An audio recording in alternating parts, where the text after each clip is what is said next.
ফোনটুর লেজে ক্রিম দেওয়া হয়েছে, ভেট বলছে ওর হলো একটু লেজে ফাঙ্গাল টাইপের হচ্ছিলো, তাই ওকে লেজে করে দিয়েছি, হচ্ছে ক্রিম লাগিয়ে দিয়েছি, দিয়ে কলারটা পরে দিয়েছি যাতে ও ক্লিন না করতে পারে।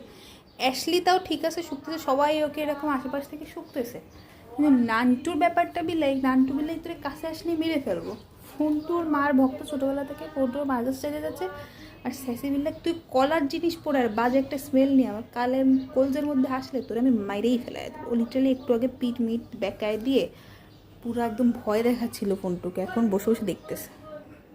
ও লাইক একটা সময় এগুলো আমার সাথে হতো, এখন তোর সাথে হচ্ছে, বিষয়টা আজব, তাজ্জব কর।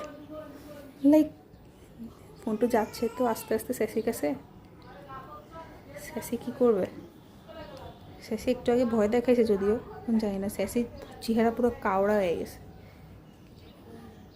লাইক সাবধান। ভয় দেখালো লিটারালি হ্যাস করে। আল্লাহ, ও পিছনে যাচ্ছে, স্যাসি গর্তের ভিতরে যাবে, আর দূরে থেকে বসে বসে ভয় দেখাবে। হ্যাঁ, ফোনটা বললে মা একটু আসি, একটু আসি। ওর মা বলে দূরে যা, ওই কলার ফলার নিয়ে আমার কাছে আসবি না, এমনি সময় আসিস, পরে দেখা হবে, এখন তোকে আমি চিনি না।